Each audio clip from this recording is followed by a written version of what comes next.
Good morning, everyone. Happy Monday. Welcome to Coffee with Cameo, brought to you by the WOFB, as we're doing this fun little series today to just capture and step away from what is going on in the podcast world of all things WOFB, but really to highlight some upcoming exciting things that are going on. So for those of you that don't know me, I'm Cameron Matheny. I am principal and founder of Cameo Studio Designs and the host of Flourish and Flooring podcast by Women of the Flooring Business. And for those of you that don't know, Women of the Flooring Business, we're a community of women in tile, stone, and flooring who are passionate about personal and professional growth in all things.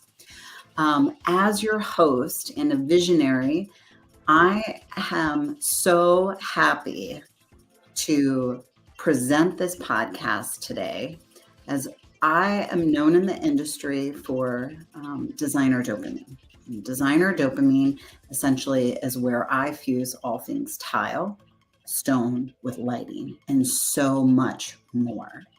So one of the things that I want to go over today and talk about is how through this podcast, not only do I amplify my voice as an entrepreneur, but I aim to amplify the voices of women that are in our field and empower each other to flourish in business and life, just like Designer Dopamine does for our installers, for our clients. I cannot wait to jump more into that with you all. But today, this special series that we are calling Coffee with Cameo, I'm going to unpack a lot. Things that are going down in life, upcoming events that are happening, my journey as an entrepreneur for those of you who don't know me, but also what's going to be coming down the pipeline for interviews with Women of the Flooring Business. And in June, oh my gosh, I'm so excited to be talking to Jana Valafuco, amazing woman in our industry from the East Coast. And then also Jessie, who's the author and founder of The Truth About Being a Woman in Construction. Holy cow. These episodes coming up in June are really going to unpack a lot. I'm super excited as well as we end the month of May. We've got Allison Mullins from Rep Methods, amazing woman, amazing speaker. And then I'll go over this event later on in the podcast. But in May, I'll be speaking with some of the executives from the Laticrete plant in Texas. So that's super exciting as well. For those of you that don't know about Women of the Flooring Business and what it's all about, check out womenflooring.com. You can become a member there. You can also hop on the Facebook group to get involved in the conversations, hear about what's going on, upcoming events, and some really exciting things. We've also just started this summer book club where our first book that we're reading is Rejection Proof. I was obsessed with it. I read through it. I was so inspired that I wrote a blog about it and just released the blog yesterday, which you can read about on Cameo Studios Designs.com, which is really, really fun. Also, if you are looking at becoming a sponsor for the podcast, we have several different cool packages that are available. You can email podcast@womenflooring.com to get that information if you want to be a sponsor. Also, that event that is coming up from Laticrete, the PTK, this is a really cool training event. Here is the website for that as well. So super, super exciting about all of these events that are coming up. So I think I've covered the basis for things that are going on. We talked about book club. We talked about interview podcasts that are coming up. for May and June. So let's start to dive a little bit more into who is Cameron Matheny and how I drink my coffee. Oh my gosh, I love my coffee black with a couple of Splenda.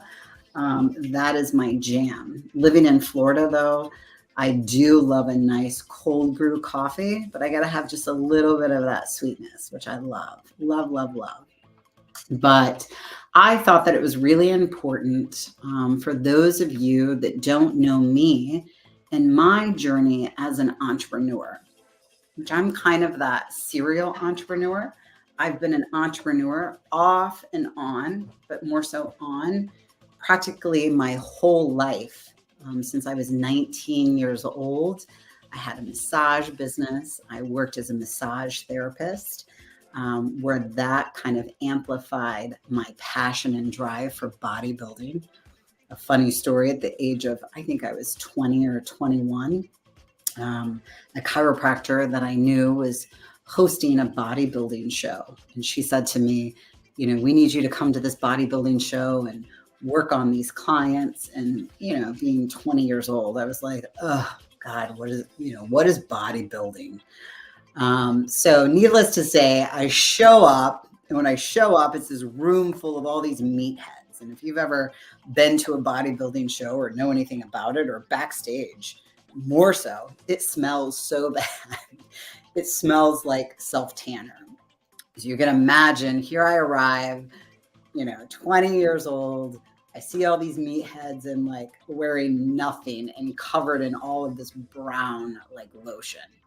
So I dove in and was able to, I worked on Jay Cutler before he came Mr. Olympia, Gunther Schlierkamp, who was a big bodybuilder in, the early 90s. So from that moment, I was always inspired by bodybuilding and fitness. It took me over 20 years to finally grace the stage as a bodybuilder, but we'll talk about that later on. Actually, I do talk about that in the blog that I just wrote about rejection proof, and for all of those years was so afraid to step on stage. I mean, being a fuller woman, who wants to step on stage and next to nothing, do a 90-second routine and flex your muscle? It took me a long time, but I finally did it. Anyway, I do talk about that in the blog. But from bodybuilding, working as a massage therapist, that led me into, wanting to know more, wanting to learn. So I dove into more classes. I dove into school. I got into the medical field for a very long time. I was a doctorate student while owning a yoga studio. So guys, whenever I say I'm an entrepreneur, serial, I mean it. So I owned a yoga studio. I was a founder of Urban Breath, actually that's still in business in St. Louis, where I really specialized in prenatal yoga. That was my focus. So I was teaching prenatal yoga. I did a ton of training, hours and hours and hours with Americanized taught gurus. Rod Stryker one, Jaime Sanchez another, where I was under them, and then started teaching for a certificate for women, perinatal and postnatal. So that was really a fascinating journey. I ended up selling that business though, so that I could dive deeper into my chiropractic degree. And while working through my chiropractic degree, I had another business where I was a birth doula. So those of you who don't know what a birth doula is, I would assist women that were going through the birthing process, either natural or not natural. But my specialty for my business was water birth. So for me, that was a really big, important thing in my life because I was a young mom, but I actually birthed one of my babies, land birth, and then the other one I did a water birth. And I was one of the first females in an institutional setting that actually gave birth in the water in St. Louis. So that was a really profound moment for me as a woman, as I had, so many social constructions that, birth and water, we go by the institutional practice, which is, you walk in off the elevator backwards to get an epidural. That's not how I rolled. So for me, that was a huge highlight in my life as a woman, of being able to kind of, whatever I set my mind to, I could do. And I did. And, it was very successful. I gave birth to a beautiful baby girl, little Dylan, 24 years ago in the water. So that was really amazing. So I was able to take that impression of what that did to me in my business of being a birth doula. And by the time that was all said and done, I had assisted with over 436 births. And that's what really, really pushed me into my chiropractic midwifery degree that I was working on. But you guys, chiropractic, all those studies, all that lesson, oh my gosh, for me, it was too much. I wasn't getting what I needed from the chiropractic school, the university. I wasn't getting what I was fulfilling through, practicing as a doula, looking into the midwifery practice. So I switched gears. I was 4 years into training through this doctorate program, and I just decided this was not for me. So that was a huge transition into my next field, which I graduated with a psychology degree and a minor in gender studies. So I focused a lot on the evolution of women. I focused a lot on the evolution of everything that women have been through since the early 17th century and where we were moving.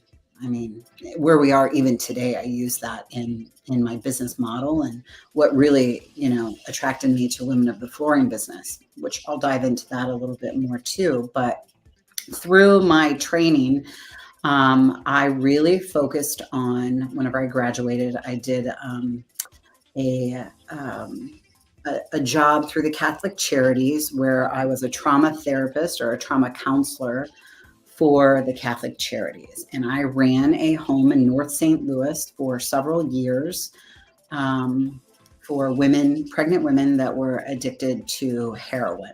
So addiction, trauma was what I focused on.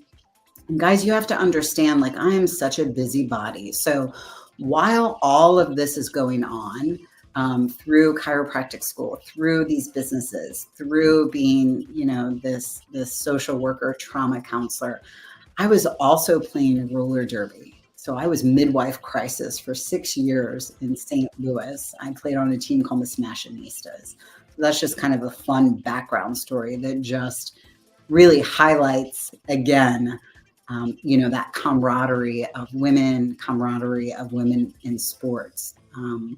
But through the social services, working with women in that field, again, it drove me to my next phase. So, with working with women in that field, it's really a struggle.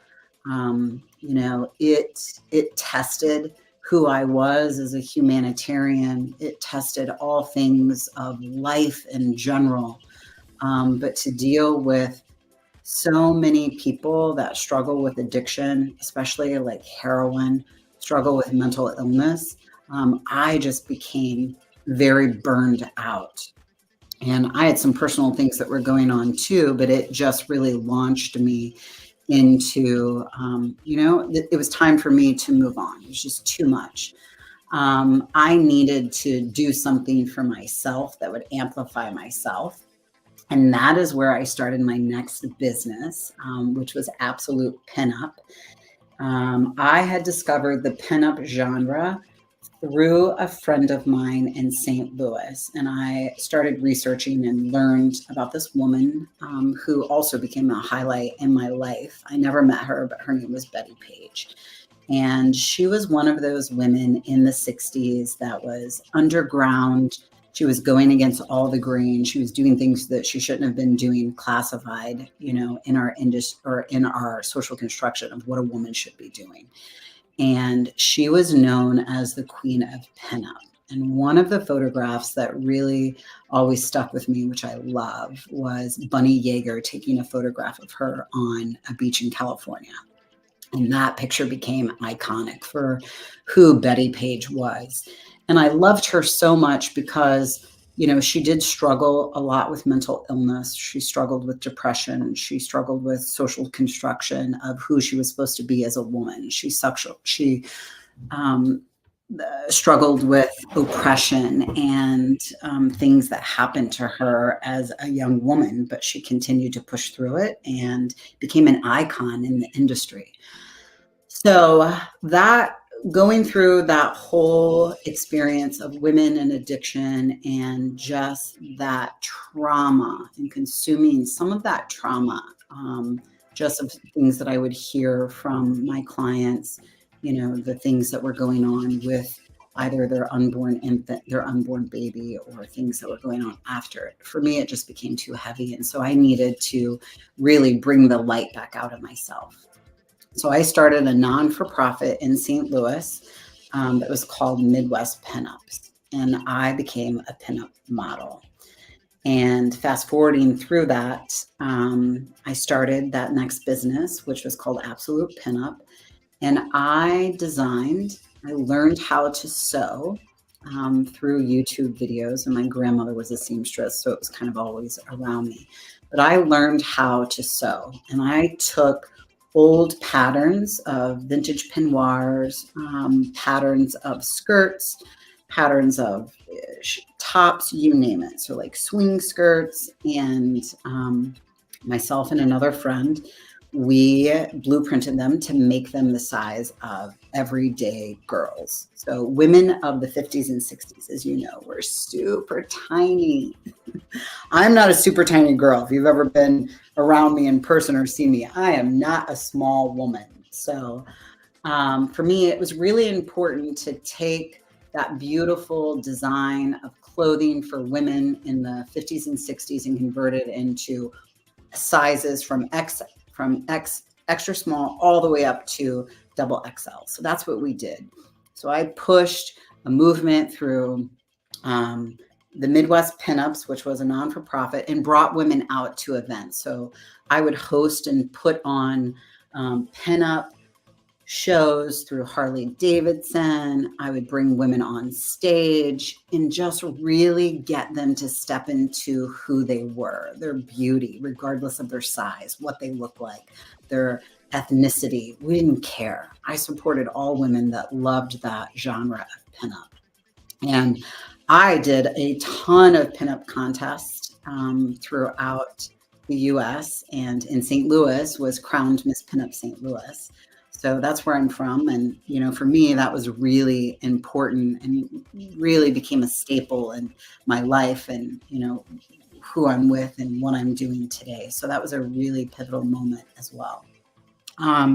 Through that business, though, I couldn't believe it. So I had a 1962 Shasta trailer that I traveled to all these events, Viva Las Vegas, St. Louis Shimmy, all of these really cool rockabilly pinup events. And I got a call one day from Las Vegas trademark company. And this trademark company was actually the trademark for Betty Page. And I could not believe it. They wanted to trademark my business. They wanted to buy my blueprints for some of the peignoirs that we were making, some of the hair flowers and Russian veiling pieces that I was making. And I said, okay. So I went to Chicago and got involved with my first small SBA and small business mentor. And basically they told me, you know what? Let them buy, trademark what it is that you're doing, your blueprints, whatever. And Cam, do not invest anymore in this business. Based on what we're looking at for projections, you'll be out of business in 5 years. You should sell. So I did. So I sold the blueprints of just the little hair flowers to Betty Page, which then I believe that brand, not even a blink of an eye, and was picked up by another company called Tatiana Boutique, I think in London. And anyway, I was so glad that I didn't, invest any more in that company. But with being an entrepreneur, it's risk and reward. You know what I mean? That yoga studio that I had, I could still be teaching yoga. It's still in practice. There was women that I worked with in labor and delivery. They are now still midwives practicing in St. Louis, pushing movements, pushing huge, laws to make birth not illegal in the state of Missouri. And then also, through absolute pinup. But if it wasn't for making that move, if it wasn't for pivoting, I would not have found lighting. And so that story for me was selling the business, walking away from absolute pinup. I was living in Chicago and was going to get my iPhone repaired in downtown Chicago in Lincoln Park. And on the way to the Apple store, I saw this beautiful showroom. And in the showroom windows were all of these beautiful light fixtures. But the thing that I noticed most was a sign in the window that said, "Help wanted, warehouse help wanted," however you read it. And I thought to myself, the first thing I thought of is, Cameron, what are you doing? You have this degree, you have all of this, school, all of this knowledge. Why do you want to go work in a warehouse? And I just set my ego aside, went inside, and I was so interested in this beautiful showroom. All of these light fixtures that were hanging truly looked like masterpieces of art. Like I could not stop looking at them. So I went in and asked for an application, filled it out, came back, went in for my interview, and they said, we want to hire you, but not for the warehouse. We want to hire you for sales. And that is where my lighting career began. So I worked in this lighting showroom. I did all of the training through the American Lighting Association that you could think of. For me, I wanted to get a PhD in lighting. I was going to be a lighting designer. And you have to remember that whenever I got into the lighting field years and years ago, we were still using incandescent bulbs. So my first challenge working in lighting was convincing the public that LED bulbs were the way to go. And one, they didn't have the coil, they didn't have the filament. So this pure, crisp light that was in this light bulb, that if you know anything about LED, whatever space you put it in, it's like osmosis, it just fills, right? So convincing people, yes, you need to buy this light bulb. Yes, it's $25, but what it's going to do for you, and so going down through wattage, lumen output, how it was just so much more economically better for electric bills, you name it. Well, then we move into the evolution of lighting. And I talk about this in Designer Dopamine too. So this is a really important key point. But the evolution of lighting now and what we're seeing, every single day, is LED integration. So that is getting a light fixture where you never change the light bulb. That's getting a lamp where you never change the light bulb. Everything is integrated with LED. So light emitting diodes is what LED stands for. And so to have consumers wrap their brain around, so I'm going to buy this light fixture. I never have to change the light bulb. And what if it goes out? So that time, economic and industry people were really looking at, well, what if it does go out? And at that time, you just throw out the light fixture. What a waste of money, right? Because some of these light fixtures with innovation were, $1,500. So can you imagine if the light engine went out? Well, there goes your fixture. But then the light industry, very, very, very quickly learned about light engine, learned about transformers. And so the innovation it still is just growing. it is growing immensely. Now we're looking at, solar and really amazing things with that. But through my Chicago adventure, led me back to St. Louis, where I'm originally from. And that's where I started working for showrooms. Let me back up. In Chicago, my career soared immensely. And it soared because in Chicago, in downtown Chicago, you never know who's coming in. So doing, light fixture design with Swarovski crystal, helping, Kim Kardashian's jewelry designer, design this $25,000 chandelier. And that's really inexpensive for Swarovski crystal, let me tell you. But working with movie sets like Chicago Fire and just really getting to experience some cool opportunities through the lighting industry and, working with clients that unfortunately I can't even mention that because of their status.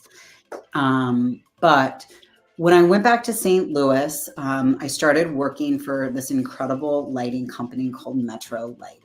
And Metro Lighting saw something in me very quickly. And so they linked me up with a gentleman who became my mentor, where we focused on a lot of just builder programs. And I knew within the first probably 3 days, this is where I was going to be for the rest of my life.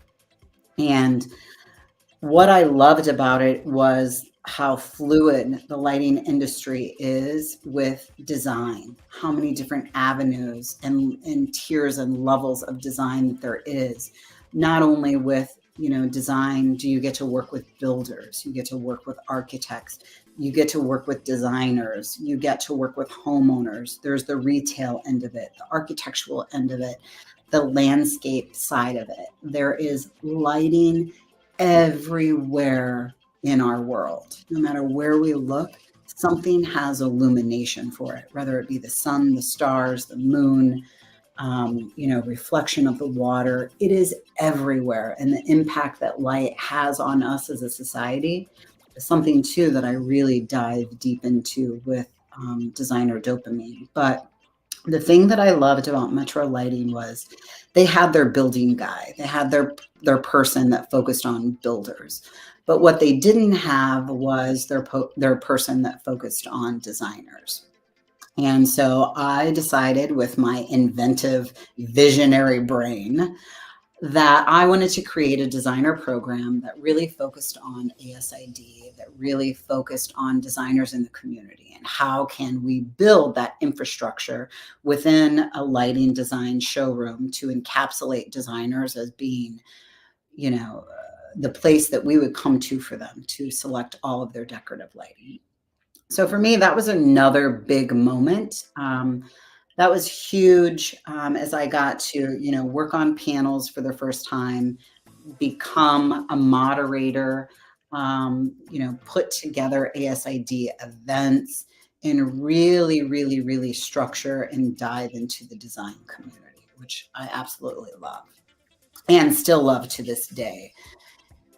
So working with Metro Lighting for all of those years, I began to grow out of that. I was contacted through LinkedIn with a company that was really excited about having me. They saw what I was doing in the community. They saw how I had taken a showroom that didn't have, this vision for designer and really create something amazing.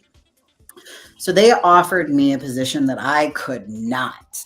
You have to remember, okay, I was a yoga teacher, I was a massage therapist, I was a doula, and then I was a student. So student loans, okay, those are things I still have to take care of. I'm still taking care of.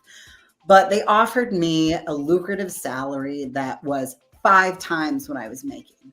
So like anyone, I saw the pie in the sky and I took it. And that was another really pivotal moment for me in my business, because I learned then, walking away from something that was, really great, it was a risk. And was there a reward? And so there was a risk, but I also got, the reward, but it ended up being a very short reward. This company and myself was not anything that I could we could never see eye to eye. And as a business owner, leaving Metro Lighting, it was a really huge impact on a couple of different reasons. One, I wasn't heard, I wasn't valued, and that was really weighing on me because I, bring so much to the table as a visionary. I bring so much to the table as an entrepreneur, and everything I do, I put my heart and soul into it 100%. And so I didn't really get that from them. And, it was time for me to go. And so that risk leaving that business, but then moving on to another business that, again, the reward was very short. I didn't stay in that company, but all of maybe 6 months, where then I decided, you know what, I'm going to go back to Chicago. And in Chicago, I was at a crossroads where entrepreneur never leaves my soul. It's always something that, regardless of what I'm doing, I'm always thinking of, how can I scale? How can I grow? How can I, take all of these thoughts and put them into action to create something beautiful and connect with people? How can I solve a problem? And I was at a crossroads where I was offered another amazing position with a company in the merchandise mart. And I had that choice of working in the merchandise mart, or was I going to start this next business? And I decided at the beginning of the pandemic, Chicago was shut down. I didn't want to do it. And I decided to move to Southwest Michigan, where my partner and I at the time had a boat, and we moved to a boat, and I started my business from a boat with a 8 by 8 inch whiteboard that said $10,000 weeks. And I hit the ground running.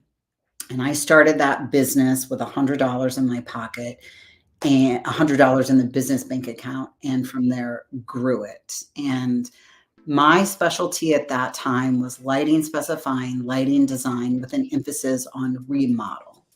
So I had someone who worked for me who was a tile setter, and I started learning everything that I could about tile.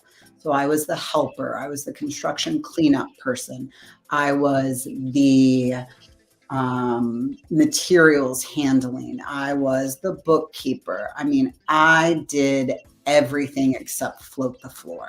I was not interested in learning how to set tile, but I watched with every day that I could be on the job to watch of how things would go. I was there. I just found tile setters to be incredible artisans, as it is one of the oldest trades, I think, next to prostitution, which is really interesting to me. But I found it to be very interesting how there was all of these beautiful, ceramic tile that it reminded me of art, like lighting reminds me of art. But tile, for me, being able to see tile created in different shapes, sizes, how it just brings a space alive, like lighting. Wherever you put lighting, it brings life to a space. And I fell in love with the tile industry, the nature of the business, you name it. And it was after I had done my first full-blown bathroom remodel that we finished, cleaned up the bathroom. I was about to present to the client. And I remember looking in that shower thinking, something's missing. Something is missing. And it was lighting. And that at that moment, I got on the phone with my St. Louis groups and said, I need you to introduce me to a manufacturer. And that is where the LED niche, the linear light, came into play for me whenever I launched it for the first time in Tice, I believe 3 years ago or 2 years ago, with some porcelain panel guys, that they said, yeah, go ahead. We would love to showcase the light. It had been rejected. Oh my gosh, you guys, whenever I say this book, Rejection Proof, that I'm reading, I love it. I had taken my creation of this LED light to every tile showroom in Chicago, Michigan. everywhere I reached out, and I just wanted people to hear it. And the one thing that I remember that one of the showrooms in Chicago said to me, tile installers are stupid. No one's going to know how to install this. And for me, like that right there, I needed to solve another problem, because tile installers are not stupid. They're, installers are very creative. Now, some of y'all maybe shouldn't be setting tile, but it doesn't mean you're stupid. I don't even like using that word, but those were the words. And I remember walking out of that meeting and thinking, like, I need to create a training. And so that's what I did. I created a training for tile installers to kind of use with a video of how to install this LED. But for me, it was super important, just like that light bulb, just like that integrated fixture. What happens if the light goes out, Cameron? And that's where I spent a ton of time with installers, electricians, people in the industry of how do we make this serviceable? And that's what I did. And from that, the LED industry now, fast forwarding and where we are today, it's really evolutionized. There's so many people that have jumped on board from whenever I launched it and kind of brought it into the tile industry with a true emphasis of LED niche, the lit niche. But for me, I've taken linear lighting and LED and I put it everywhere in showers. So the niche wall to wall, I really truly focus on custom. So LED lighting that is anywhere from 60 inches and up, putting it in the pan, the bench, the entry around the glass, the cove, you name it. And then also throughout the house, under cabinet lighting, foot kick lighting. There are so many different ways now that I can design and put lighting in spaces. And that is truly where Designer Dopamine was born. Designer Dopamine, and that CEU, that it is accredited through the state of Florida and the Department of Business and Professional Regulation for the architectural and design. Yeah, architectural and interior design. And so Designer Dopamine really focuses on the dopaminergic behaviors. And when we think about the dopaminergic behaviors of what dopamine does, what lighting does, what design does, it really goes back to that first shower that I saw that we did in that remodel, that what it was missing. And I have now taken the dopaminergic dopamine that I know, that reward factor. So what chocolate does to us, what orgasms do to us, what addiction does to us, all of these things, seeing light, what light does for us, it releases dopamine. And light does so much for our society and who we are as human beings. I mean, just thinking about what lighting was doing in my trauma work. Light would help some babies if they were breech or in mom's belly. We would put a light bulb or a what do you call it? Oh my gosh, not a night light, but like a lighting. I guess it was kind of like a light stick. I cannot think of this right now. But we would put light on the mother's belly and the baby would follow it. And then, lighting is used for when, babies or people are sick. So what that does to our serotonin, it helps babies heal. Or we're looking at serotonin now in psychological and what that does for us in our moods and spas. And so there's just so much that goes into Designer Dopamine. So I really cover, the history of lighting in the CEU. I cover what is LED, the evolution of LED, the acronym for Designer Dopamine, and all the trends that it brings, and how to be edgy as a designer, but how to really bring dopamine to that end user. And that is putting light in spaces that just enhance either that tile, enhance the art, but just really bring the human experience alive. because that's what light does. Light brings life to a space. So throughout my business, I've had a lot of experience through rejection, through pivoting, through just experience of dealing with humans in general, of business, the ebbs and flows, making tons of money, losing money, making tons of money, losing money.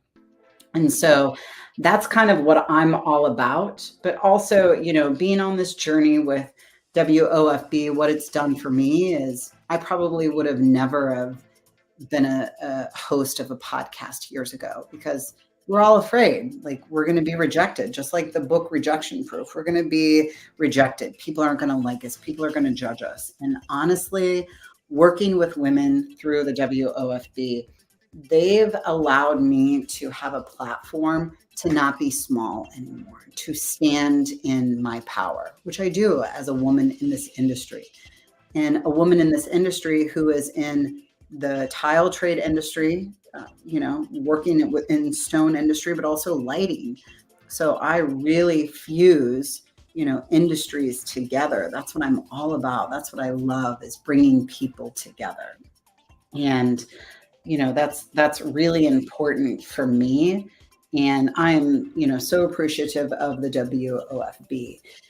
And so for those of you that are not a part of the WOFB, you should be. You can find us on Instagram. You can find us on Facebook, womenflooring.com. There's the website there. So get yourself signed up. We do have membership, so you can be a part of that membership, to get on calls with us, to have a mentor, you name it. There's also podcast at womenflooringbusiness.com. And that is if you want to be a sponsor for our podcast, as we offer some really great things for advertisement, going to Light Ovation, which I think I talked about earlier in this podcast. Will be at Vera Luz, where I will be at Vera Luz broadcasting for Light Ovation in June. And then in May, we have the Latacree event. So that is Profit PTK, Profit Through Knowledge. So that is May 23rd in Texas. I will be at the plant there interviewing and going over some really amazing things with executives through Latacree. But again, for those of you that are looking at having community involvement, get a part of something. Be a part of WFB, be a part of, Women in Lighting, if that's your jam. There's also Women in Lighting Design called Wild. There's all of these really great organizations, but that is the key, is just to get yourself out there, be a part of something that is bigger than yourself. That's so important. If you do want to be a sponsor of the podcast, we're just going to jump back to that for a second. We have packages from $0 a month to up to $5,000 and much, much more. So be creative with what it is that you would like to do.